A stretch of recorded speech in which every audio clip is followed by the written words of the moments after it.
It mightn't be much, but it's home on the road. Yeah. This place. Oh, I think it's great. Okay. It'll probably. I get my cheat sheet here. Mm-hmm. Okay. Looking back on your days with Taste, how do you feel about like what you, Wilson, and McCracken did? What did you learn about that you later carried on to your solo career? And how do you feel about like the music you did then today? Mm-hmm. So you just want me to answer that? Yeah. When you.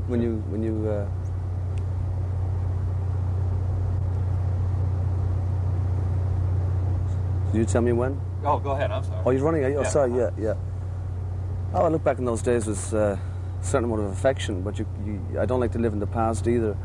But when it's your first real step into rock and roll and blues, you obviously remember good memories of touring and being in the studio for the first time.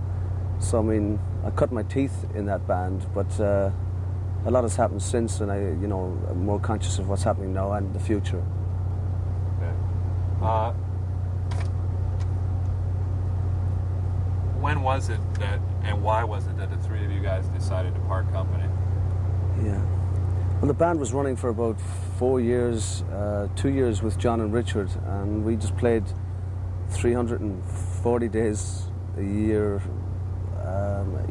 Who knows? A band just fizzles out if it runs out of compatibility or whatever, and it just came to an end. But I think it just happened at the right time.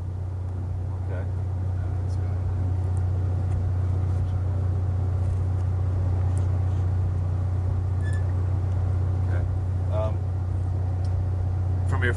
From your very first solo album on Chrysalis, now it's on Chrysalis, back then it wasn't, but you had Jerry McAvoy. Mm-hmm. You two obviously have a special relationship and you feed off of against each other. What is it? How would you describe your relationship with him?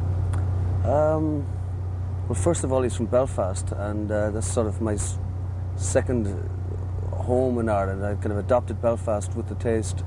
We got very friendly with the musicians there, and there's a certain mentality in that city that is nice, and it's a kind of a casual but serious way of playing, and you get a little bit of ESP going. And now with Brendan O'Neill, the drummer, he's also from Belfast, so it's a crazy gig. 3 hours or something? Oh yeah, and because Brendan, his foot is patched up, and I fell over a monitor and hurt my foot, so it's real emergency ward 10, Okay. What is it? What would you say it is between you and Jerry? What's the chemistry there? It's just a little bit of ESP, and it probably dates back to my affinity with Belfast musicians and that town. It's just a sort of a humour that you can bounce off. Also, there's, certain terms of reference. A lot of people around there listen to a lot of R&B records, and it just a lot of shortcuts mentally, which is great. Okay. Martin do for you on keyboards, and why did you stop using keyboards? If you could talk about that. Sure. Well, Lou was the first time I heard him playing. He was one of the few guys in Europe that, at the time, that could, at one point, sound like Otis Spann, and the next minute he could play like Jerry Lee Lewis. He covered the whole range, and he just came along on an Italian tour, and we just tried him out, and it just sounded good. And bit by bit, it naturally changed the harmonic sound and the chord structures and so on. And we had recorded a couple of albums together, but after about 5 years I felt like going back to the guitar, bass and drums idea, and because it's more freeform and more rhythmic. But certainly he's an A1 player. It's great. Do you miss having that fill where you can lead off of it? You know what I'm saying? That you don't have to play those chords because he's filling in there or whatever. Yes and no. I mean, yes, from the point of view of naturally every other musician playing with you is an inspiration. But no, from the point of view of you being responsible for the chords and the chops and the leads, and just for the openness of the trio sound. Okay. Okay, I'm a big blues fan, and obviously you are too. What do you get out of the blues, and who are the guys you like? Do you like Little Walter, Big Bill Broonzy? What do you like? Well, what do you get out of the blues? Well, as a child, I liked Leadbelly and Big Bill Broonzy. They're the first blues players I heard. and it was like more acoustic blues, country blues, and but obviously growing up on rock and roll and folk music, I soon looked behind the rock and rollers and found people like Jimmy Reed and ultimately Muddy Waters, and but like any European, educating yourself in the blues was a slow process. You had to dig out this record and that record and eventually put the whole picture together. But the people I like would be, I like Junior Wells and Buddy Guy. The late J.B. Hutto covered one of his songs, and he's a great slide player. I like Albert Collins a lot, and but I still have a soft spot for the old acoustic players like Scrapper Blackwell, Blind Boy Fuller, Blind Lemon Jefferson, people like that.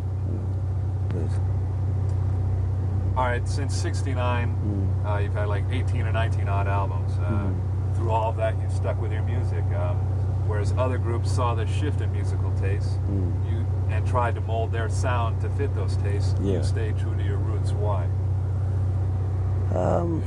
Well, I just, you have to believe in yourself, and I can't really chop and change every other year. I mean, when different fads came out, people were saying to me, "Oh, Rory, come on, you got to sound like Gary Glitter, and you got to sound like T-Rex, you got to sound like every new shift." But I mean, I'm not a blues purist to the point of distraction, but I do believe that in blues, rhythm and blues and rock and roll should be kept fairly untampered with.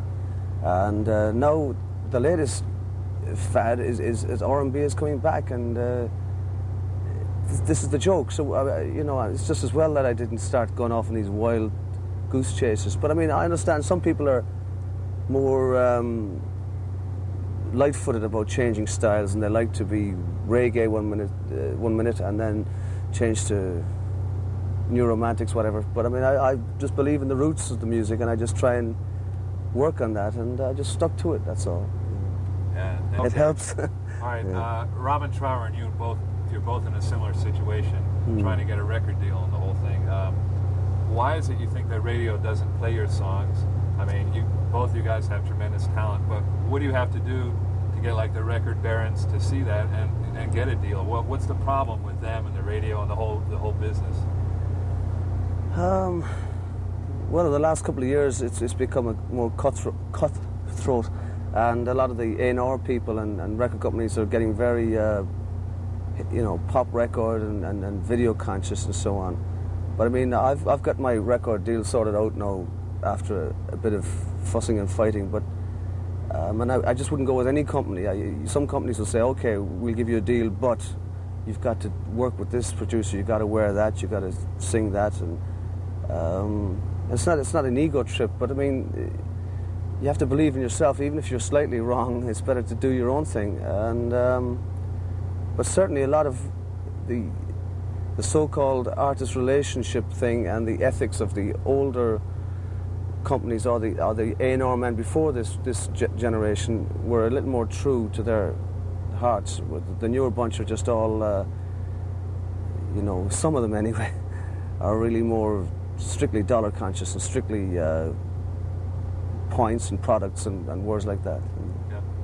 Along those lines, where do you see yourself fitting into today's music? How do you want to be seen or heard? And what's important for you now in terms of your goals? What do you want to do with your music?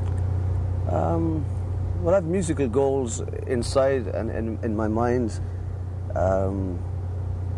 which is a very abstract way to live, but that's the only way I can live. I just work from day to day, week to week, as opposed to having, the album, the video, the tour, the stew, you know what I mean? I don't like big projects, but of course that's not the Dale Carnegie way of living, but